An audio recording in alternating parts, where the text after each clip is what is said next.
નમસ્કાર વિદ્યાર્થી મિત્રો, આપણે આગળ ભૌતિક રાશિઓ વિશે ભણ્યા કે એસઆઈ એકમ પદ્ધતિ છે, તેની અંદર મૂળભૂત 7 ભૌતિક રાશિ છે. એના ઉપરથી બીજી ભૌતિક રાશિઓ આપણને મળે છે, જેને આપણે સાધિત ભૌતિક રાશિ કીધી હતી. એ સિવાય ખૂણો કે જેને આપણે પૂરક ભૌતિક રાશિ કીધી છે.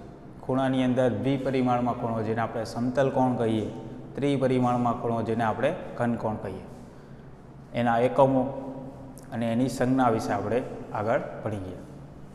હવે આજે આપણે લંબાઈ અથવા તો અંતર એના વિશે આપણે થોડી માહિતી મેળવીએ.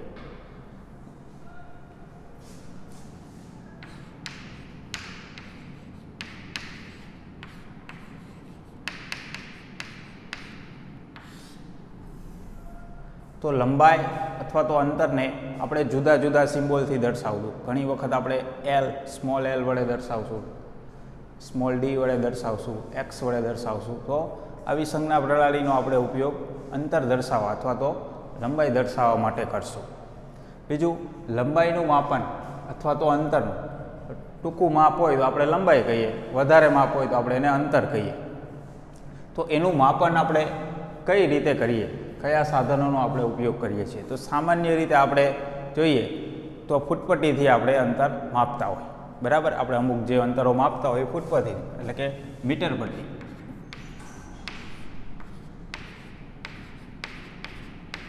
મીટર પટ્ટીનો આપણે ઉપયોગ કરીએ. તો મીટર પટ્ટીની મદદથી આપણે વધુમાં વધુ કેટલું અંતર માપી શકીએ, ઓછામાં ઓછું અંતર કેટલું માપી શકીએ? તો મીટર પટ્ટીની મદદથી આપણે 10⁻³ મીટરથી 10⁻² મીટર આવું અંતર આપણે માપી શકીએ.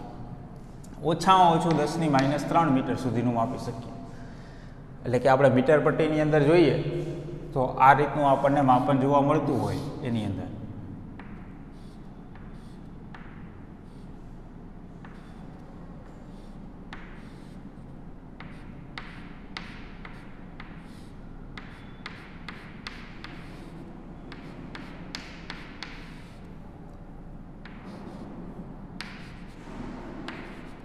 આવી રીતે મીટર પટ્ટીની અંદર અંકો છાપેલા હોય છે, બરાબર. એની અંદર આ જે માપ છે અને આપણે કહીએ છીએ 1 સેન્ટીમીટર. તો એ 1 સેન્ટીમીટરની અંદર આ રીતે 10 કાપા હોય, નાના નાના. એટલે કે 1 સેન્ટીમીટરનો 10મો ભાગ જે છે એ ઓછામાં ઓછું માપ થયું. તો 1 સેન્ટીમીટરનો 10મો ભાગ એટલે કેટલું માપ થાય? તો સેન્ટીમીટર એટલે કેટલું કહેવાય? 10⁻² મીટર કહેવાય, બરાબર. 1 મીટર બરાબર 100 સેન્ટીમીટર. તો 1 સેન્ટીમીટર બરાબર કેટલા મીટર? તો કે 10⁻² થશે, છેદમાં 10. એટલે કે કેટલું થયું? 10⁻³ મીટર, બરાબર. તો આપણે ફૂટપટ્ટીની મદદથી, મીટર પટ્ટીની મદદથી ઓછામાં ઓછું, એટલે કે આ એક કાપો છે એ ઓછામાં ઓછું અંતર થયું. તો એ કેટલું થશે? 10⁻³ મીટર. એટલે કે 1 મિલીમીટર જેટલું આપણે માપી શકીએ. અને વધુમાં વધુ તો કે આપણે 100 મીટર સુધીનું માપ લઈ શકીએ, બરાબર. એનાથી હજી સૂક્ષ્મ આપણે અંતર માપવું છે, ધારો કે હજી આના કરતાં પણ આપણે સૂક્ષ્મ અંતર માપવું હોય તો એના માટે આપણે વર્નિયર કેલિપર્સ નામના સાધનનો ઉપયોગ કરશું.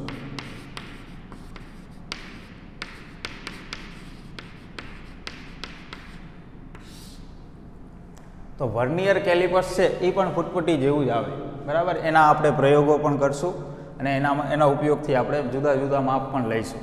તો એના મદદથી આપણે ઓછામાં ઓછું 10⁻⁴ મીટર અંતર સુધી આપણે માપી શકીએ. અને ઓછામાં ઓછું અંતર જે આપણે માપી શકીએ એને આપણે લઘુત્તમ માપ શક્તિ એવું પણ કહી શકીએ. લઘુત્તમ માપ શક્તિ એ સાધનની લઘુત્તમ માપ શક્તિ. તો વર્નિયર કેલિપર્સની લઘુત્તમ માપ શક્તિ કેટલી થઈ? 10⁻⁴ મીટર જેટલી થઈ. એ જ રીતે હજી એનાથી સૂક્ષ્મ અંતર માપવું હોય તો સ્ક્રૂ ગેજ અથવા તો સ્પેરોમીટર આનો આપણે ઉપયોગ કરી શકીએ. તો સ્ક્રૂ ગેજ અને સ્પેરોમીટર આ બંને સાધન એના પણ આપણને પ્રયોગ આપેલા છે, બરાબર. એના મદદથી પણ આપણે જુદા જુદા પ્રયોગો કરી અને અંતર માપશું. તો સ્ક્રૂ ગેજ અને સ્પેરોમીટર એ બંનેની લઘુત્તમ માપ શક્તિ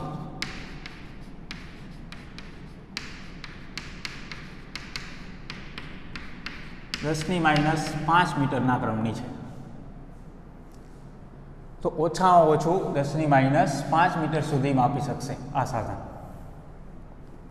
હજી આપણે સૂક્ષ્મ અંતર માપવું છે આનાથી પણ. તો ધારો કે આપણે પરમાણુઓનું કદ માપવું છે કે જે આશરે લગભગ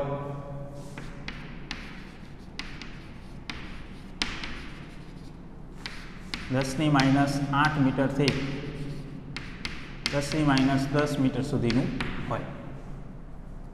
આવા અંતરો માપવા છે, આટલા સૂક્ષ્મ.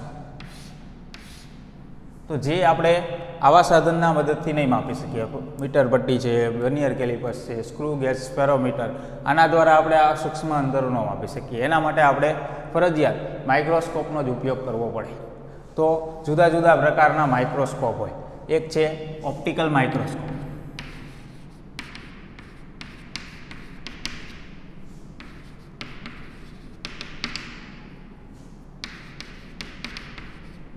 તો ઓપ્ટિકલ માઇક્રોસ્કોપના મદદથી આપણે સૂક્ષ્મ અંતર માપી શકીએ. ઓપ્ટિકલ માઇક્રોસ્કોપની અંદર દ્રશ્ય પ્રકાશનો ઉપયોગ થાય.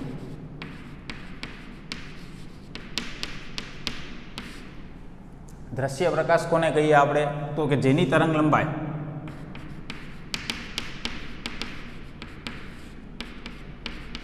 ,4000 એંગસ્ટ્રોમથી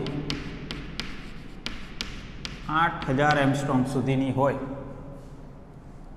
આ વિસ્તારમાં આવતી હોય એવા તરંગને આપણે દ્રશ્ય પ્રકાશ એવું કહીશું. એનો ઉપયોગ આ માઇક્રોસ્કોપની અંદર થયેલો હોય છે. અહીંયા આપણને જોવા મળે છે એંગસ્ટ્રોમ. આ એક અંતરનો એકમ છે. 1 એંગસ્ટ્રોમ બરાબર 10⁻10 મીટર જેટલું માપ થાય, બરાબર. એંગસ્ટ્રોમ એવું આને વંચાય.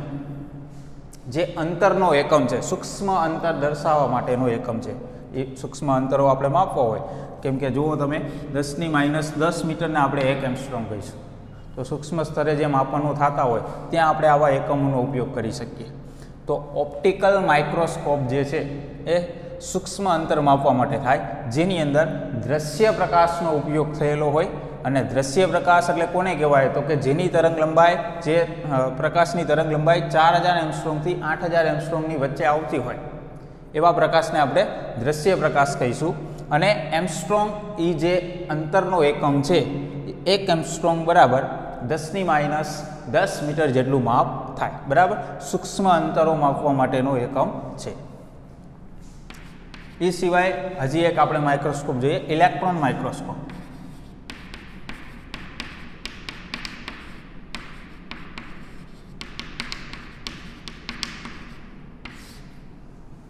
તો ઇલેક્ટ્રોન માઇક્રોસ્કોપ જે છે એની અંદર એના નામ ઉપરથી જ આપણે કહી શકીએ ઇલેક્ટ્રોનનો ઉપયોગ થાય છે. ઇલેક્ટ્રોન બીમ જેની અંદર હોય, જેની અંદર ઇલેક્ટ્રોન તરંગ સ્વરૂપે વર્તે છે. સામાન્ય રીતે ઇલેક્ટ્રોન છે એ એક કણ છે, બરાબર. આપણે ઇલેક્ટ્રોન વિશે તમે આગળ 10મા ધોરણની અંદર સમજ્યા જશો. ઇલેક્ટ્રોન એક કણ છે જેનું દળ લગભગ 9.1 × 10⁻31 કિલોગ્રામ એટલું છે આશરે. તો ઇલેક્ટ્રોન સામાન્ય રીતે આપણે કહીએ તો કણ છે, પરંતુ ઘણી વખત એ તરંગ તરીકે પણ આપણે એને લઈ શકીએ.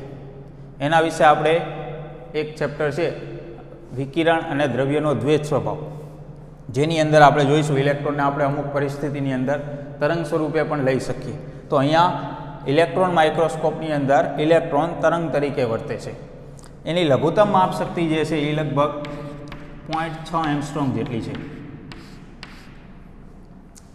આ ઇલેક્ટ્રોન માઇક્રોસ્કોપની લઘુત્તમ માપ શક્તિ 0.6 એંગસ્ટ્રોમ સુધીની છે. હજી એક છે, હજી આનાથી પણ સૂક્ષ્મ અંતર માપે છે, સ્કેનિંગ ટર્નિંગ માઇક્રોસ્કોપ.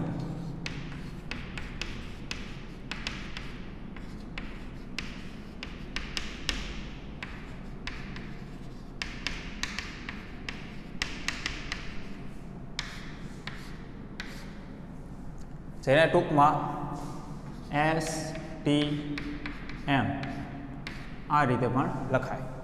તો સ્કેનિંગ ટર્નિંગ માઇક્રોસ્કોપ જે છે એ હજી આના કરતાં પણ વધુ સૂક્ષ્મ અંતર દર્શાવે છે. એટલે કે આપણે આવા જુદા જુદા માઇક્રોસ્કોપનો ઉપયોગ કરી અણુઓનું કદ, અણુઓનું પરિમાણ કેટલું હોય એ આપણે માપી શકીએ. બીજી પણ એક રીત છે સૂક્ષ્મ અંતર માપવાની, આણ્વીય સ્તરની રીત છે, જે એના દ્વારા પણ આપણે સૂક્ષ્મ અંતર માપી શકીએ છીએ.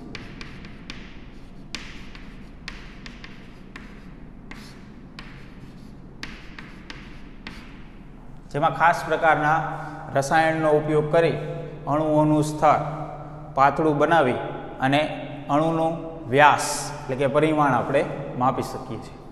તો લંબાઈના માપનની અંદર સૂક્ષ્મ સ્તરે આવા સાધનોનો ઉપયોગ થતો હોય છે અને જેના દ્વારા આપણે અંતરો માપી શકતા હોય છે. અહીંયા ખાસ કરીને લઘુત્તમ માપ શક્તિ છે દરેક સાધનોની, બરાબર, એ યાદ રાખવાની, જે MCQ અથવા તો 1 માર્ક્સની અંદર આપણને પૂછી શકાય. હવે પ્રશ્ન એ થાય, સૂક્ષ્મ અંતરો તો આપણે આ રીતે માપી શકીએ, પણ ખૂબ મોટા અંતરો હોય, જેમ કે પૃથ્વી અને ચંદ્ર વચ્ચેનું અંતર આપણે માપવું છે, પૃથ્વી અને સૂર્ય વચ્ચેનું અંતર માપવું છે, અથવા તો બીજા કોઈ ગ્રહો વચ્ચેના અંતરો આપણે માપવા છે, તો ત્યાં આપણે આમાંથી કોઈ પણ સાધનનો આપણે ઉપયોગ કરી શકીએ નહીં, બરાબર. મીટર પટ્ટી કે કોઈ દોરીનો આપણે ઉપયોગ કરીએ કે એવો કોઈ જ સાધનોનો આપણે ઉપયોગ કરી શકવાના નથી. તો ખૂબ મોટા અંતરોનું માપન કેવી રીતે થાય? તો મોટા અંતરોના માપન માટે પરોક્ષ રીતનો આપણે ઉપયોગ કરવો જોઈએ. પરોક્ષ રીતની અંદર ઘણી બધી રીતો છે, એમાંની આપણે એક રીત સમજવાની છે, દ્રષ્ટિ સ્થાન ભેદની રીત, કે જેના મદદથી આપણે ખૂબ જ મોટા અંતરો પણ માપી શકીએ. તો જોઈએ મોટા અંતરો માપવા માટેની રીત.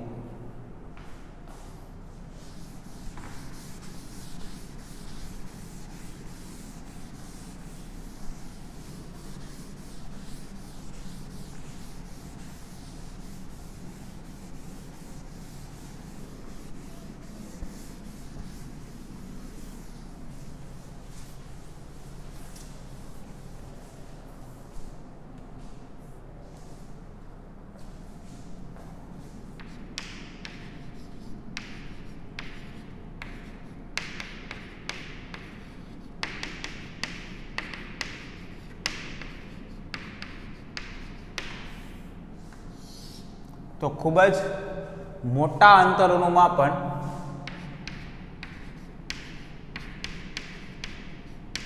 પરોક્ષ રીતની મદદથી કરી શકીએ. એમાંની આપણે એક રીત જોવાની છે,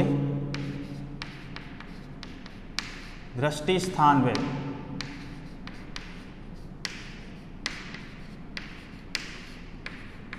ની રીત તો શું છે જોઈએ દ્રષ્ટિ સ્થાન ભેદની રીત. તો દ્રષ્ટિ સ્થાન ભેદ પહેલાં તો કોની કહેવાય? તો કે એના નામ ઉપરથી જ આપણે કહી શકીએ, દ્રષ્ટિ સ્થાન ભેદ, બરાબર. જોવાની જેનું સ્થાન છે, જે જગ્યાએથી આપણે જોઈએ છે, એમાં જો ફેરફાર હોય એવી રીત. એટલે કે આપણે સામાન્ય રીતે હું એમ કહું કે ધારો કે આ એક ચોક છે, બરાબર. હવે એને આપણે આ બાજુની આંખની મદદથી એક આંખ બંધ કરી દઈએ અને એને આપણે એનું સ્થાન નોંધી લઈએ. પછી આ બાજુની આંખ બંધ કરીએ અને આ આંખ ખોલી દઈએ અને એનું સ્થાન જોઈએ, તો એના સ્થાનમાં આપણને તફાવત જોવા મળશે. એક આંખ બંધ કરીએ અને આ બાજુ આને જોઈએ પહેલાં, બરાબર. વસ્તુને ડગાવવાની નહીં, એને ત્યાં જ રાખવાની, અને આપણે વળી પાછી આ બાજુની આંખ બંધ કરી દઈએ અને આ ખોલી દઈએ, તો એનું સ્થાન આપણને જુદું જુદું જોવા મળશે. એને જ આપણે દ્રષ્ટિ સ્થાન ભેદ કહીએ. તો આ રીતનો મદદથી આપણે કેવી રીતે ગ્રહો વચ્ચેના અંતરો આપણે માપી શકીએ છીએ એના વિશે જોઈએ. તો કે ધારો કે આપણે પૃથ્વી અને ચંદ્ર વચ્ચેનું અંતર માપવું છે. પૃથ્વી અને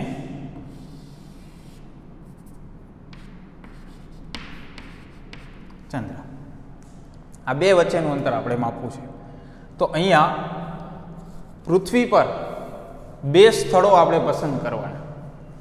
ધારો કે આપણે એક સ્થળ આ પસંદ કરીએ, જેને આપણે કહી દઈએ એ. તો બીજું સ્થળ વ્યાસાંતે આવેલું હોવું જોઈએ.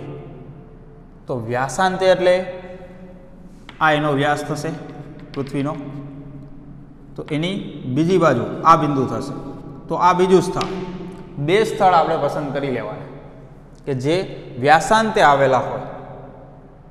એના મદદથી ચંદ્ર ઉપર કોઈ એક સ્થાન પસંદ કરવાનું, ધારો કે P. તો વારાફરતી બંને એ પાસેથી P નું અવલોકન કરવાનું.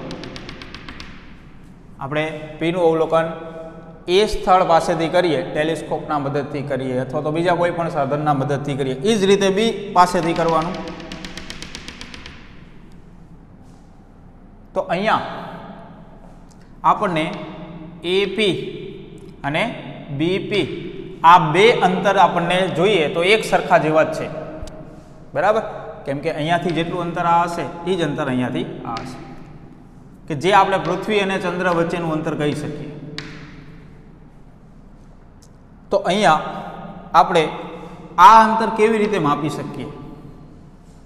તો કે આપણે અહીંયાથી ટેલિસ્કોપના મદદથી આ ખૂણો નક્કી કરવાનો રહેશે. કેટલો હશે? ચંદ્ર પરના આ સ્થળ પાસે કોઈ એક સ્થળ આપણે પસંદ કરી લઈએ કે ત્યાં આ બંનેના મદદથી અહીંયા કેટલો ખૂણો અંતરાય છે, આ ખૂણો આપણે પસંદ કરવાનો રહેશે. અહીંયા આપણે બે સ્થાન જુદા જુદા છે એના મદદથી આપણે આ ખૂણો નક્કી કરીએ છીએ. આ ખૂણાને આપણે એટલા માટે કહીશું દ્રષ્ટિ સ્થાન ભેદ કોણ.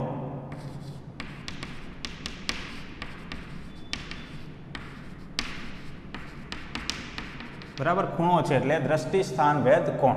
કેમ કે દ્રષ્ટિ સ્થાન ભેદની રીતનો ઉપયોગ કરી અને આપણે આ ખૂણો નક્કી કરીશું, એટલા માટે આપણે એને કહીશું દ્રષ્ટિ સ્થાન ભેદ કોણ. બીજા નંબરમાં પૃથ્વીનો જે વ્યાસ છે, એટલે કે અહીંયા આપણે દર્શાવ્યું છે AB માપ, આને હું સ્મોલ b કહી દઉં. અહીંયાથી આ માપ જેને હું સ્મોલ d કહી દઉં, અથવા તો અહીંયાથી આ માપ એને હું સ્મોલ d કહી દઉં. બરાબર, બંને સરખા જ હશે. આ કેપિટલ D કહી દઉં, બંને સરખા જ માપ છે. તો અહીંયા આપણને જે આકૃતિ મળી એ આવી કંઈક મળે છે આપણને.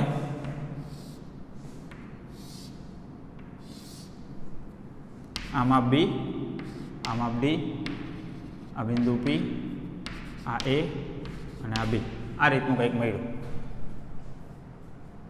અને આ ખૂણો થીટા. હવે હું આને કેન્દ્ર તરીકે લઉં અને આ રીતનું વર્તુળ વિચારવા.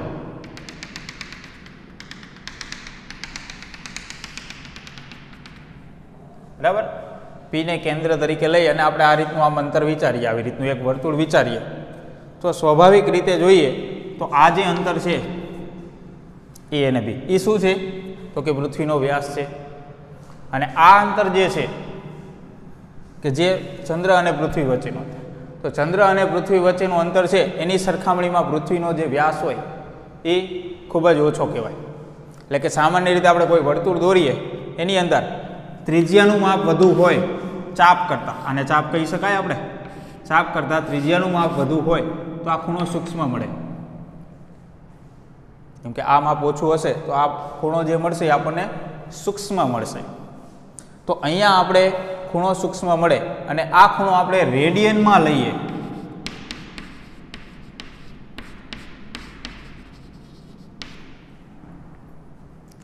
ખૂણાનો SI એકમ શું છે? સમતલ કોણ જેને આપણે કહીએ. બરાબર, એનો SI એકમ રેડિયન છે. એ ખૂણો રેડિયનમાં લઈએ અને સૂક્ષ્મ હોય એ માપ, સ્વાભાવિક રીતે સૂક્ષ્મ જ આવશે, આ અંતર વધુ થશે અને આ માપ ઓછું જ થશે એની સરખામણીમાં. એટલે આવી કંઈક રચના આપણે વિચારી શકીએ. જો આવું થાય તો સમતલ કોણનું જે માપ છે એનું જે સૂત્ર છે સમતલ કોણનું,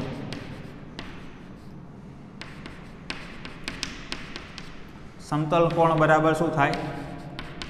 ચાપના છેદમાં ત્રિજ્યા. બરાબર, આ એનું સૂત્ર છે. ખૂણો સમતલ કોણ એટલે કે આપણે સામાન્ય રીતે કહીએ તો દ્વિપરિમાણમાં ખૂણો. તો ખૂણો બરાબર ચાપના છેદમાં ત્રિજ્યા, આવું થશે. તો એનો ઉપયોગ આપણે આની અંદર કરીએ તો શું લખી શકાય? થીટા બરાબર ચાપ એટલે કેટલું માપ થશે? B, અને ત્રિજ્યા એટલે કે D, આવું થશે. તો આ રીતનું આપણને અહીંયા મળશે. જો આપણને આ ત્રણની અંદર કોઈ બે કિંમતની ખબર હોય તો ત્રીજી કિંમત આપણે ગણી શકીએ. જો આપણને ખૂણો ખબર હોય અને વ્યાસ ખબર હોય તો બે વચ્ચેનું અંતર ગણી શકીએ, એટલે કે ડી ત્રિજ્યા. જો આપણને બે વચ્ચેનું અંતર ખબર હોય અને વ્યાસ ખબર હોય તો ખૂણો ગણી શકીએ, અને જો આપણને બે વચ્ચેનું અંતર ખબર હોય અને ખૂણો ખબર હોય તો ગ્રહનો વ્યાસ ગણી શકીએ.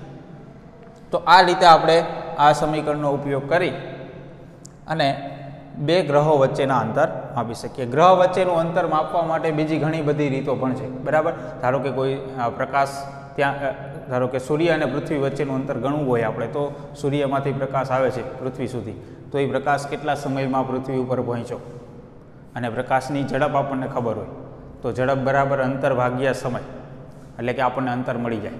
કેમ કે ઝડપ અને સમય આપણને ખબર હોય તો આપણે અંતર ગણી શકીએ કે એ પ્રકાશ કેટલું અંતર કાપીને આવે છે.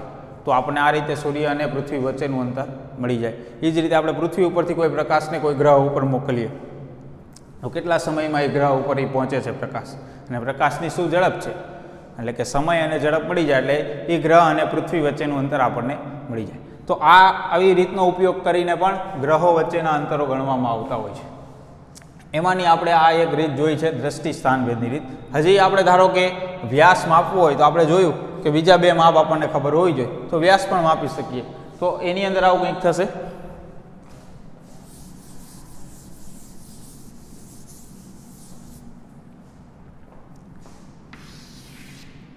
ધારો કે સૂર્ય અને પૃથ્વી, તો અહીંયા આપણે પૃથ્વી ઉપરથી એક સાથે સૂર્યના વ્યાસાંત બિંદુનું અવલોકન કરીએ. પૃથ્વી ઉપરથી આપણે સૂર્યના વ્યાસાંતે આવેલા બે સ્થળ છે એનું આપણે અવલોકન પૃથ્વી ઉપરથી કરીએ તો અહીંયા આપણને એક ખૂણો મળશે, જેને આપણે આલ્ફા વડે દર્શાવીએ, જેને આપણે કહીશું કોણીય વ્યાસ. શા માટે આપણે આવો શબ્દનો ઉપયોગ કર્યો, કોણીય વ્યાસ? કારણ કે અહીંયા આપણે દ્રષ્ટિ સ્થાન ભેદની રીતનો ઉપયોગ નથી કર્યો. જો દ્રષ્ટિ સ્થાન ભેદની રીતનો ઉપયોગ કરીએ તો આપણે એ ખૂણાને શું કીધું, દ્રષ્ટિ સ્થાન ભેદ કોણ. અહીંયા આપણે એક જ સ્થળેથી સૂર્યના બે જુદા જુદા વ્યાસાંતે આવેલા બિંદુઓનો અભ્યાસ કરીએ છીએ અને એના દ્વારા આપણને ખૂણો મળે છે. એટલે કે સૂર્યનો વ્યાસ દર્શાવતો ખૂણો અને વ્યાસ દર્શાવતો ખૂણો, એટલે કે એને આપણે કીધું કોણીય વ્યાસ. કેમ કે ખૂણો છે, વ્યાસ નથી, બરાબર. એ ખૂણો શું માપે છે તો કે વ્યાસ દર્શાવે છે આ ખૂણો, એટલા માટે આપણે એને કીધું કોણીય વ્યાસ. અને આ બે વચ્ચેનું અંતર જેને આપણે ડી કહીએ અને આનો વ્યાસ જેને આપણે બી કહીએ તો શું લખી શકાય, આલ્ફા બરાબર ખૂણો બરાબર, તો કે અહીંયા ચાપ શું થશે કે સૂર્યનો વ્યાસ થશે ચાપ છેદમાં ત્રિજ્યા શું થશે તો કે ડી. તો આ રીતે આપણે એનો ઉપયોગ કરી શકીએ. અહીંયા ખાસ ધ્યાન રાખવાનું છે, આ જે ખૂણો આવશે એ સૂક્ષ્મ આવશે અને રેડિયનમાં લેવાનો છે ફરજિયાત, બરાબર. આ જે ખૂણો આવે છે કોણીય વ્યાસ કયો કે દ્રષ્ટિ સ્થાન ભેદ કોણ કયો, આ ખૂણો રેડિયનમાં લેવાનો છે, બરાબર, અને એ સૂક્ષ્મ જ આવશે તો જ આપણે આ સમીકરણનો ઉપયોગ કરી શકીએ. મોટો ખૂણો આવતો હોય તો આપણે ખૂણો બરાબર ચાપના છેદમાં ત્રિજ્યા એવું ન લખી શકીએ. તો રેડિયનમાં જ ખૂણો હોવો જોઈએ અને સૂક્ષ્મ હોવો જોઈએ, આ ખાસ એની શરત છે. તો ખૂણો છે એ બીજા કયા એકમોમાં હોઈ શકે, ખૂણાને આપણે માપવો હોય તો એ બીજા કયા એકમોની અંદર હોઈ શકે, તો સામાન્ય રીતે આપણે ડિગ્રી, બરાબર, અંશ, આવા સિમ્બોલનો આપણે ઉપયોગ કરીએ. પછી મિનિટ એટલે કે એક ડેશ, આવા સિમ્બોલનો ઉપયોગ કરીએ. સેકન્ડ એટલે કે ડબલ ડેશ, આ સિમ્બોલનો ઉપયોગ કરીએ. રેડિયન જેને આપણે RAD સ્મોલ એવી રીતે દર્શાવો. તો ખૂણાને આપણે સામાન્ય રીતે આવા એકમોની અંદર માપશું, પણ આપણે ઉપયોગમાં લેવાનો થશે રેડિયનની અંદર. એટલે કે આપણને દરેક એકમોનું કન્વર્ઝેશન એટલે કે ફેરવવાનું એક એકમમાંથી બીજા એકમમાં કેવી રીતે આપણે ફેરવી શકીએ, એટલે કે દરેક સૂત્ર આપણને યાદ હોવા જોઈએ કે 1 ડિગ્રી બરાબર કેટલા મિનિટ થશે, 1 મિનિટ બરાબર કેટલા સેકન્ડ થશે, 1 સેકન્ડ બરાબર કેટલા રેડિયન થશે, 1 રેડિયન બરાબર કેટલા ડિગ્રી થશે. આ દરેક માપ આપણને ખબર હોવા જોઈએ, બરાબર. તો એનું આપણે ટૂંકમાં જોઈએ કે કઈ રીતે આપણે એકમ ફેરવી શકીએ.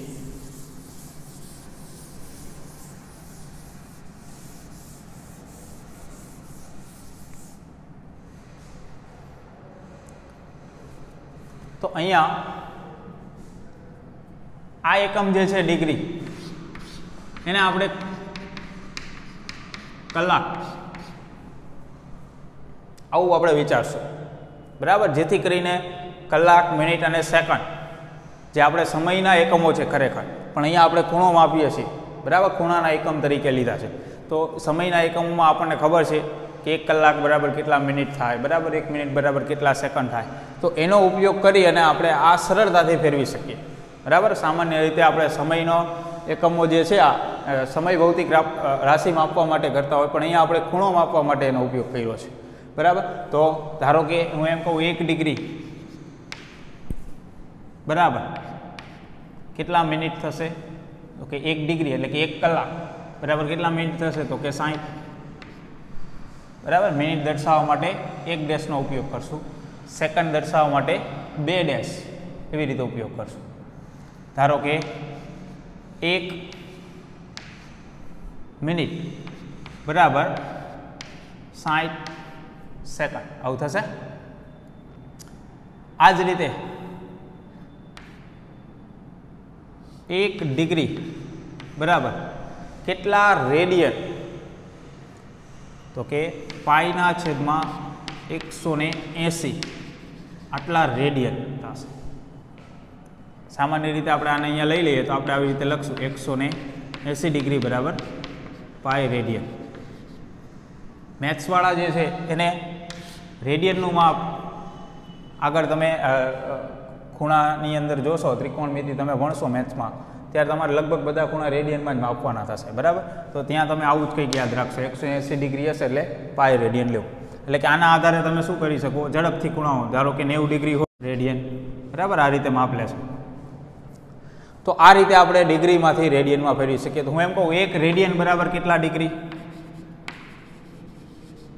1 રેડિયન બરાબર કેટલા ડિગ્રી, તો કે 180 આ બાજુ લઈ લઈએ, પાઈ છેદમાં લઈ લઈએ, તો શું થશે 180 ના છેદમાં પાઈ આટલા ડિગ્રી, આવું થશે, બરાબર. આના ઉપરથી આનું ઉલટું આવું થઈ જાય, 180 આ બાજુ લઈ લેવાનું, પાઈ આમાં લઈ લેવાનું, એટલે 1 રેડિયન બરાબર શું થઈ ગયું 180 ના છેદમાં પાઈ ડિગ્રી. તો એ જ રીતે આ બધામાં થશે. ધારો કે એમ કહું 1 સેકન્ડ બરાબર કેટલી મિનિટ, 1 સેકન્ડ બરાબર કેટલી મિનિટ, તો કે 1 મિનિટ બરાબર 60 સેકન્ડ, તો 1 સેકન્ડ બરાબર કેટલી મિનિટ થાય, તો કે 1 ના છેદમાં 60, બરાબર, આટલી મિનિટ થશે. એ જ રીતે અહીંયા પણ તમે લખી શકો 1 મિનિટ બરાબર કેટલા ડિગ્રી, તો કે 1 ડિગ્રી બરાબર 60 મિનિટ, તો 1 મિનિટ બરાબર 1 ના છેદમાં 60 ડિગ્રી, આવું થઈ. એ જ રીતે ધારો કે 1 સેકન્ડ બરાબર કેટલા ડિગ્રી, 1 ડિગ્રી બરાબર કેટલા સેકન્ડ, એટલે કે 1 કલાક બરાબર કેટલી સેકન્ડ થાય, તો કે 3600. તો એ જ રીતે 1 સેકન્ડ બરાબર કેટલા ડિગ્રી થશે, તો કે 3600 આ બાજુ જાય એટલે શું લખાય, એટલા ડિગ્રી, બરાબર. તો આવી રીતે આપણે દરેક એકમોને એકબીજાની અંદર આપણે ફેરવી શકીએ સરળતાથી. તો આવું યાદ રાખવા, બરાબર, જેનો ઉપયોગ આપણે ખૂણાનું માપ રેડિયનમાં ફેરવવા માટે કરી શકીએ. હવે આપણે અમુક ઉદાહરણ જોઈએ.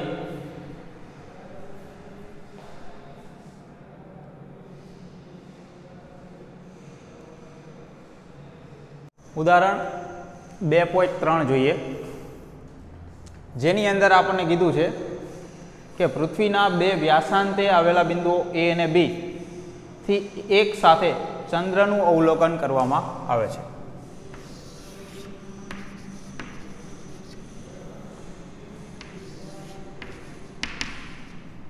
તો વ્યાસાંતે આવેલા બિંદુઓ 2 A અને B, એનો ઉપયોગ કરી અને ચંદ્રનું અવલોકન કરવામાં આવે છે. ત્યારે દ્રષ્ટિ સ્થાન ભેદ કોણ જે છે થીટા, આ ખૂણો એ મળે છે 1 ડિગ્રી અને 54 મિનિટ આટલો જોવા મળે છે. એટલે કે આપણને ખૂણો આપી દીધો છે અને કીધું છે પૃથ્વીનો વ્યાસ આટલો છે, બરાબર. એટલે કે આપણને આ માપે આપી દીધું છે. તો આપણને ગણવાનું કીધું છે ચંદ્ર અને પૃથ્વી વચ્ચેનું અંતર કેટલું હશે. તો આ બે વચ્ચેનું અંતર કેટલું હશે, એટલે કે આપણે આ માપ ગણવાનું છે. અહીંયાથી આ અથવા તો આ બંને એક જ થશે અને પી કહી દઈએ. તો આપણે હમણાં જોયું હતું કે અહીંયા થીટા બરાબર શું લખી શકીએ આપણે, ખૂણો બરાબર તો કે એ બી એટલે કે ચાપ છેદમાં ત્રિજ્યા એટલે કે એપી, ખૂણો બરાબર ચાપના છેદમાં ત્રિજ્યા એટલે કે એ બી છેદમાં એપી, આ રીતે લખી શકીએ. અહીંયા આપણે શું ગણવું છે તો કે ચંદ્ર અને પૃથ્વી વચ્ચેનું અંતર, એટલે કે જે કયું થશે તો કે એ થી પી સુધીનું માપ લઈએ એ એના જેટલું થશે. તો કે એ પી બરાબર તો કે એ બી છેદમાં થીટા આવું થશે. તો અહીંયા આપણે આ બંને માપ આપણને આપેલા છે એ બી અને થીટા. તો કે એ બી એટલે કેટલું માપ આપ્યું છે તો કે 1.276 ગુણ્યા 10⁷ અને ખૂણો કેટલો આપ્યો છે તો કે 1 ડિગ્રી અને 54 મિનિટ. પણ આપણે જોયું હતું કે ખૂણો જે હોય એ ફરજિયાત શેમાં લેવો પડે, રેડિયનમાં જ લેવો પડે. પણ અહીંયા તો આપણને ડિગ્રી અને મિનિટ આ બે એકમોની અંદર આપેલો છે ખૂણો. તો સૌપ્રથમ આપણે શું કરવું પડશે, ખૂણાને રેડિયનમાં ફેરવવો પડશે, બરાબર. તો પહેલાં આપણે ખૂણાને રેડિયનમાં ફેરવીએ. તો કે થીટા બરાબર 1 ડિગ્રી 54 મિનિટ. તો 1 ડિગ્રી અને 54 મિનિટ એટલે કે ડિગ્રીને આપણે એવું વિચારીએ કે 1 કલાક, 1 કલાક અને 54 મિનિટ આવું છે, એને આપણે રેડિયનમાં ફેરવવું છે. જો આપણી પાસે ખૂણો ડિગ્રીમાં હોત, ખાલી ડિગ્રીમાં, બીજા કોઈ એકમમાં નહીં, અહીંયા કેમ મિનિટમાં પણ છે સાથે, એટલે ખાલી ડિગ્રીમાં હોય અથવા તો ખાલી મિનિટમાં હોય તો આપણે સરળતાથી રેડિયનમાં ફેરવી શકીએ. અહીંયા બે એકમો એક સાથે છે, 1 ડિગ્રી છે અને 1 મિનિટ છે. તો આપણે શું કરવું પડશે, આ ખૂણાને કાં તો આપણે ડિગ્રીમાં ફેરવી નાખવું પડશે કાં તો આપણે મિનિટની અંદર ફેરવવું પડશે. કોઈ એક એકમની અંદર પહેલાં ફેરવવું પડશે, બરાબર. તો આપણે આ રીતે લખી શકીએ 1 ડિગ્રી એટલે કેટલા મિનિટ, એટલે કે 1 કલાક એટલે કેટલી મિનિટ તો કે 60. અને બીજી કેટલી મિનિટ હતી પહેલેથી તો કે 54 તો છે જ. 1 ડિગ્રીને આપણે 60 મિનિટ લખી શકીએ અને 54 તો કેટલું થશે, એટલા મિનિટ થઈ. એટલે કે આપણે આને મિનિટમાં ફેરવી નાખ્યો ખૂણો આખો. અથવા ડિગ્રીમાં ફેરવવો હોય તો કઈ રીતે થશે તો કે અહીંયા આ રીતે છે થીટા બરાબર 1 ડિગ્રી 56 મિનિટ. તો અહીંયા 1 ડિગ્રી 56 મિનિટ જે છે તો કે 1 મિનિટ બરાબર કેટલા ડિગ્રી, એટલે કે 1 મિનિટ બરાબર કેટલા કલાક તો કે છેદમાં 60 આવશે. એટલે કે આપણે આ રીતે લખી શકીએ. આ શેમાં ફરી ગયું, કલાકમાં, બરાબર. તો બંને આ રીતે ન લખાય, વચ્ચે શું કરવું પડશે પ્લસ. 1 કલાક તો હતી, બીજી કેટલી કલાક, બરાબર. તો આ રીતે થશે. એટલે કે અહીંયા શું થશે 60 અહીંયા ગુણાય તો 60 ને 54, 60 ને 54 કેટલા થશે 114 છેદમાં 60 થઈ ગયું કલાકમાં. કાં તો ખૂણો આખો કલાકમાં ફેરવી નાખો કાં તો મિનિટમાં. હવે આટલા મિનિટ હોય તો કેટલી કલાક થાય, અને કલાકમાં ફેરવવું હોય તો 60 વડે ભાગી નાખો એટલે કલાકમાં, એટલે કે ડિગ્રીમાં ફરી જાય, બરાબર. 114 મિનિટ હતી એને આપણે ડિગ્રીમાં ફેરવવું હોય તો 60 વડે ભાગવું પડશે. તો જો આવી ગયું, બે સરખું જ આવશે. એટલે કે ગમે તે રીતે તમે માપને કાં તો ડિગ્રીમાં ફેરવો કાં તો મિનિટમાં ફેરવો, બરાબર, છેલ્લે એ જ આવશે. હવે 1 ડિગ્રી બરાબર કેટલા રેડિયન એ આપણને ખબર જ છે. 1 ડિગ્રી બરાબર કેટલા રેડિયન થાય તો કે પાઈના છેદમાં 180. તો આટલા ડિગ્રી હોય તો કેટલા રેડિયન, 1 ડિગ્રી બરાબર પાઈના છેદમાં 180 રેડિયન. તો આટલા ડિગ્રી હોય તો કેટલા રેડિયન, એટલે કે આની સાથે ગુણાશે પાઈના છેદમાં 180 રેડિયન. તો આ રીતે આપણે થીટાને રેડિયનની અંદર ફેરવી શકીએ, બરાબર. તો આને આપણે કેલ્સીમાં ગણી નાખીએ એટલે જે માપ આવે એ, બરાબર. હવે રેડિયનમાં ફરી ગયું, જેને આપણે આની અંદર મૂકી દઈએ તો કે એ બી એટલે કેટલું માપ છે તો કે 1.276 ગુણ્યા 10⁷, બરાબર. એ બી એટલે શું છે, પૃથ્વીનો વ્યાસ, જે આપણને આપી દીધો છે રકમની અંદર. અને થીટા આપણને કેટલો મળ્યો તો કે 114 ના છેદમાં 60 ગુણ્યા પાઈના છેદમાં 80, બરાબર. અને આપણે કેલ્ક્યુલેટરની અંદર ગણી નાખીએ એટલે જવાબ આવશે કંઈક 3.84 ગુણ્યા 10⁸ અને એકમ શું આવશે? મીટર. એસઆઈ એકમ જ આવશે, બધું એસઆઈ એકમમાં લીધું છે એટલે, બરાબર. તો આ રીતે આપણને માપ મળી જશે. તો આપણને અહીંયા ગણવાનું કીધું હતું ચંદ્ર અને પૃથ્વી વચ્ચેનું અંતર, તો બે માપ આપણને આપી દીધા હતા, ખૂણો અને વ્યાસ બે આપી દીધા હતા, એટલે ત્રિજ્યા મળી જાય, બરાબર. તો આ રીતે આપણે ગણી શકીએ. એ જ રીતે બીજો દાખલો જે છે ઉદાહરણ 4, જેની અંદર કીધું છે સૂર્યનો કોણીય વ્યાસ આપણને આપ્યો છે. કોણીય વ્યાસ આપ્યો છે, ખાસ ધ્યાન રાખજો, વ્યાસ નથી આપ્યો, કોણીય વ્યાસ આપ્યો છે. અને સૂર્ય અને પૃથ્વી વચ્ચેનું અંતર આપ્યું છે અહીંયા. તો સૂર્યનો વ્યાસ ગણવાનો આપણને કીધો છે. એટલે આવી કંઈક આકૃતિ થઈ.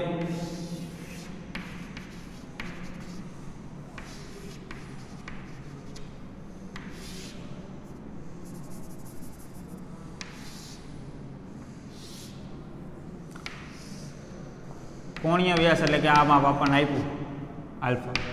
આલ્ફા બરાબર કેટલું આપ્યું આપણને? 19-20 સેકન્ડ. આ માપ આપણને આપ્યું. આ આપણને પૂછ્યું વ્યાસ, જેને આપણે બી કહી દઈએ, આને આપણે કેપિટલ ડી વડે દર્શાવીએ છીએ. તો આલ્ફા બરાબર શું લખીએ છીએ આપણે? ચાપના છેદમાં ત્રિજ્યા, એટલે કે બીના છેદમાં ડી. તો અહીંયા આપણને બી પૂછ્યું છે, તો બી બરાબર શું થશે?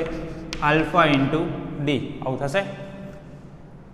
અને અહીંયા આપણને ડીનું માપ આપી દીધું છે, એટલે કે આ અંતર સૂર્ય અને પૃથ્વી વચ્ચેનું અંતર જે આપણને આપી દીધું છે. તો અહીંયા બંનેની કિંમત મૂકીએ તો આલ્ફાની કિંમત છે એ સેકન્ડમાં છે, તો એને આપણે શેમાં લેવી પડે? રેડિયનમાં લેવી પડે, બરાબર. અને રેડિયનમાં ફેરવવું હોય તો કઈ રીતે ફરશે? તો કે સેકન્ડને પહેલાં આપણે કલાકમાં ફેરવી નાખીએ, તો 1 કલાક બરાબર 3600 સેકન્ડ થાય, બરાબર. તો 1 સેકન્ડ બરાબર કેટલી કલાક થશે? એટલે કે આને આપણે જો ડિગ્રીમાં કલાકમાં ફેરવવું હોય તો આપણે આવી રીતે લખી શકીએ, છેદમાં 3600. આ શેમાં ફરી જશે? ડિગ્રીમાં ફરી જશે, બરાબર. 3600 વડે ભાગશો એટલે ડિગ્રીમાં ફરી જશે, એટલે કે કલાકમાં ફરી જશે. આના ગુણ્યા પાઈના છેદમાં 180 કરીએ એટલે રેડિયનમાં ફરી જશે, કારણ કે 1 ડિગ્રી બરાબર કેટલા રેડિયન? તો કે પાઈના છેદમાં 180. તો આટલા ડિગ્રી બરાબર કેટલા રેડિયન? તો કે આવું થશે 19-20 છેદમાં 3600 ગુણ્યા પાઈના છેદમાં 180. શેમાં ફરી ગયું? રેડિયનમાં ફરી ગયું. તો આ રીતે આપણે ખૂણાને રેડિયનમાં ફેરવી શકીએ, બરાબર. સેકન્ડમાં છે તો પહેલાં કલાકમાં ફેરવી નાખવાનું, કલાકમાંથી પછી રેડિયનમાં મળી જાય. પાઈના છેદમાં 180 વડે ગુણશો એટલે. હવે એ માપ આપણે અહીંયા લઈ લઈએ.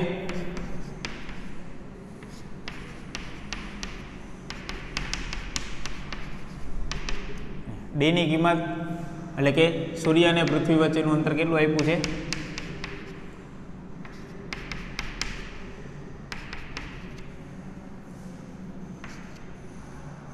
બરાબર. આને આપણે ગણી નાખીએ કેલ્સીની અંદર, એટલે જવાબ આવશે કંઈક કેટલો આવશે? 1.39 10⁹ મીટર, આટલો જવાબ આવશે, બરાબર. તો આ રીતે આપણે દ્રષ્ટિ સ્થાનભેદની રીતનો ઉપયોગ કરી અને ગ્રહો વચ્ચેના અંતર અથવા તો ખૂણા અથવા તો વ્યાસ આવું આપણે ગણી શકીએ, બરાબર. ખૂણો બરાબર ચાપના છેદમાં ત્રિજ્યા, આ સમીકરણનો આપણે ઉપયોગ કરી, એટલે કે ખૂણો છે એ સમતલ કોણ પણ આપણે એને કહી શકીએ. ખૂણો ફરજિયાત શેમાં હોવો જોઈએ? રેડિયનમાં હોવો જોઈએ અને સૂક્ષ્મ હોવો જોઈએ. જો અહીંયા આપણને જે ખૂણા આપ્યા છે બધા સૂક્ષ્મ ખૂણા જ છે, સેકન્ડની અંદર છે, આ ડિગ્રીમાં છે, તો આ ખૂણા બધા સૂક્ષ્મ જ છે, તો જ આપણે આ સમીકરણનો ઉપયોગ કરી શકીએ, બરાબર. બીજા અંતરના જે માપન માટેના અમુક એકમો પણ છે, જેમ કે અહીંયા આપણને જો આ દાખલાની અંદર કીધું હતું પૃથ્વી અને સૂર્ય વચ્ચેનું અંતર, આ જે અંતર છે આને કહેવાય 1 AU, એસ્ટ્રોનોમિકલ યુનિટ, બરાબર. 1 AU, AU એટલે કે એસ્ટ્રોનોમિકલ યુનિટ, એટલે કે સૂર્ય અને પૃથ્વી વચ્ચેના સરેરાશ અંતરને એક એસ્ટ્રોનોમિકલ યુનિટ કહેવાય. સરેરાશ અંતરને એવું કેમ? તો કે પૃથ્વી જે છે એ સૂર્ય ફરતે જે ભ્રમણ કરે છે એ સંપૂર્ણ વર્તુળ નથી, લંબ વર્તુળાકાર કક્ષા. એટલે કે ઘણી વખત સૂર્ય અને પૃથ્વી વચ્ચેનું અંતર ઓછું હોય અને ક્યારેક વધારે હોય, એટલે કે અંતર એક સરખું નથી. સરેરાશ અંતર છે આ 1.496 ગુણ્યા 1011 એક એસ્ટ્રોનોમિકલ યુનિટ, એવું આપણે એને કહીશું. એ જ રીતે એક પ્રકાશ વર્ષ આ પણ એક અંતરનો એકમ છે. એક પ્રકાશ વર્ષ કોને કહેવાય? તો કે સૂર્યપ્રકાશે એક વર્ષની અંદર કાપેલું અંતર. તો સૂર્યપ્રકાશની ઝડપ શું છે જે આપણને ખબર છે?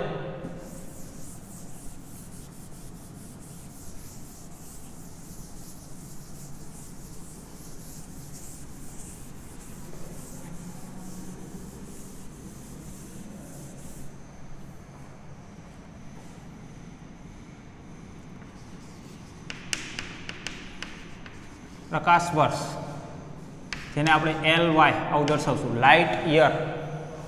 તો એ કેટલું થશે? તો કે સૂર્યપ્રકાશે એક વર્ષની અંદર કાપેલું અંતર.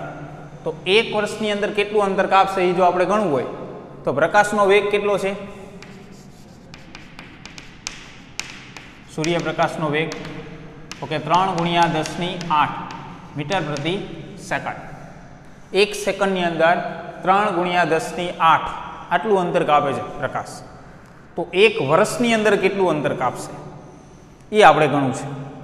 બરાબર? તો વેગ અથવા તો ઝડપ બરાબર શું થશે? અંતર ભાગ્યા સમય. તો અંતર બરાબર શું થશે? વેગ ગુણ્યા સમય, આવું થશે.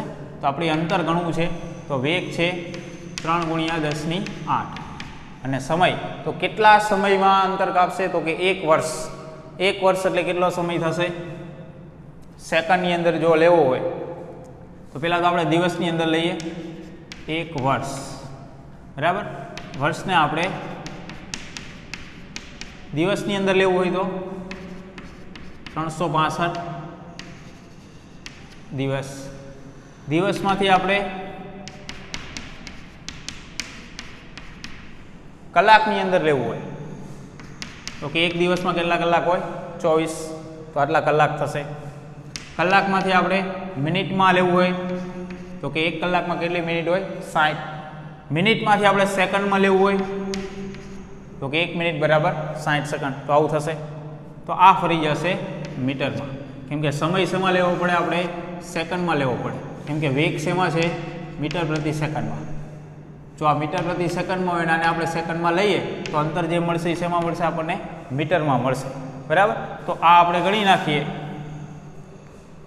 તો આનું માપ 9 પોઈન્ટ સમથિંગ આવશે કંઈક. બરાબર? કેલ્સીની અંદર આપણે જો ગણીએ તો લગભગ 9 પોઈન્ટ સમથિંગ આવશે. લગભગ થશે 9.46 ગુણ્યા 10⁻15.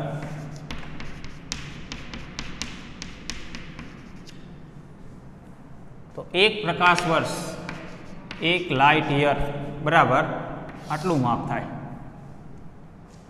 એ જ રીતે હજી બીજો એક એકમ છે. ધારો કે એક AU જેટલું માપ છે, એટલે કે એક AU એટલે કેટલું માપ? એક એસ્ટ્રોનોમિકલ યુનિટ. સૂર્ય અને પૃથ્વી વચ્ચેનું અંતર 1.496 ગુણ્યા 10⁻11 મીટર એટલું માપ છે.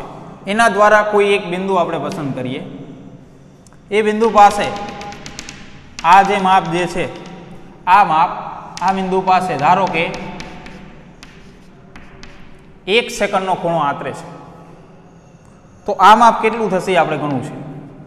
તો હમણાં જ આપણે જોયું દ્રષ્ટિસ્થાન ભેદની રીતના મદદથી કે ખૂણો છે આપણી પાસે અને આ શું થશે? ચાપ થશે. તો આપણે ત્રિજ્યા જોઈ છે, આ માપ જોઈ છે. બરાબર? આ માપને આપણે અત્યારે ધારી લઈએ, ધારો કે x. તો ખૂણો બરાબર શું થશે? ચાપના છેદમાં ત્રિજ્યા. તો ખૂણો કેટલો છે? 1 સેકન્ડ. આને આપણે શેમાં લેવો પડશે? રેડિયનમાં લેવો પડશે. ધારો કે આને આપણે થીટા કહી દઈએ તો થીટા બરાબર 1 સેકન્ડ. તો આને આપણે પહેલાં તો ડિગ્રીની અંદર ફેરવી દઈએ. 1 સેકન્ડ બરાબર 1/3600 ડિગ્રી. હવે આને રેડિયનમાં ફેરવી દઈએ. π/180 વડે ગુણશું એટલે આ શેમાં ફરી જશે? રેડિયનમાં ફરી જશે. તો ખૂણાને આપણે રેડિયનમાં લેવો પડશે અને આ માપ કેટલું છે? ચાપ જે છે એ 1 AU. તો આપણને x મળી જશે એટલે કે આપણે આવું લખી શકીએ થીટા બરાબર 1 એસ્ટ્રોનોમિકલ યુનિટ એટલે કે ચાપ છેદમાં ત્રિજ્યા એટલે કે x. આપણે આ માપ મેળવ્યું છે. તો x બરાબર શું થશે? 1 AU એસ્ટ્રોનોમિકલ યુનિટ છેદમાં થીટા. આવું થશે. 1 એસ્ટ્રોનોમિકલ યુનિટ એટલે કેટલું માપ છે? તો કે 1.496 ગુણ્યા 10⁻11 છેદમાં થીટા એટલે કેટલું માપ મળ્યું આપણને રેડિયનમાં? તો કે 1/3600 ગુણ્યા π/180. તો અહીંયા આપણે ગણશું આ માપ તો મળશે આપણને કંઈક 3.08 ગુણ્યા 10⁻16 મીટર. આટલું માપ આપણને મળશે. અને આ જે માપ મળ્યું આને કહેવાય 1 પારસેક. બરાબર? 1 પારસેક જેને આપણે 1 સ્મોલ p અને c PC આવી રીતે પણ દર્શાવી શકીએ. તો 1 પારસેક એટલે કેટલું માપ મળશે આપણને? 3.08 ગુણ્યા 10⁻16 આટલું માપ મળશે. તો 1 પારસેક એટલે તો કે 1 એસ્ટ્રોનોમિકલ યુનિટ જેટલા અંતરે, અને 1 એસ્ટ્રોનોમિકલ યુનિટ જેટલું અંતર એટલે કયું? તો કે પૃથ્વી અને સૂર્ય વચ્ચેનું અંતર જેટલું છે એ અંતર વડે જે અંતરે 1 સેકન્ડ જેટલો ખૂણો મપાય. બરાબર? 1 એસ્ટ્રોનોમિકલ યુનિટ જેટલા અંતર વડે જે અંતરે એટલે કે જે અંતર મળશે એ 1 સેકન્ડ જેટલો ખૂણો અંતરાય, એ અંતરને 1 પારસેક કહેવાય. એટલે કે 1 PC જે કેટલું મળશે? 3.08 ગુણ્યા 10⁻16 મીટર. તો 1 પારસેક જે છે એ પારસેક એકમ પણ અંતરનું એકમ છે. પછી એસ્ટ્રોનોમિકલ યુનિટ, પછી પ્રકાશ વર્ષ, આ બધા અંતરના એકમ છે. એ જ રીતે 1 FM જેને ફર્મી મીટર અથવા તો ફેમ્ટોમીટર એવું પણ આપણે કહીશું. 1 FM બરાબર 10⁻15 મીટર આટલું માપ કહેવાશે. બરાબર? જે રીતે હમણાં એક પછી આપણે જોયું તો એમસ્ટ્રોંગ, 1 એમસ્ટ્રોંગ બરાબર કેટલું થશે? 10⁻10 મીટર. તો આ બધા એકમો જે છે બરાબર 1 એસ્ટ્રોનોમિકલ યુનિટ છે, લાઇટ યર પ્રકાશ વર્ષ, પછી પારસેક, ફર્મીમીટર, એમસ્ટ્રોંગ, આ બધા એકમ અંતરના છે. તો અંતરનું માપન કઈ રીતે થાય જે આપણે આજે જોયું. બરાબર? સૂક્ષ્મ સ્તરે અંતરો કયા કયા સાધનોના મદદથી મપાય છે, મોટા અંતરો કઈ રીતે મપાય છે? પરોક્ષ રીતના મદદથી. દૃષ્ટિ સ્થાન ભેદની રીત છે એની અંદર. બરાબર? એ જ રીતે આવા બીજા મોટા અંતરો માપવા માટેના એકમો છે. તો અંતરની અંદર આપણે આટલું જોયું. બરાબર?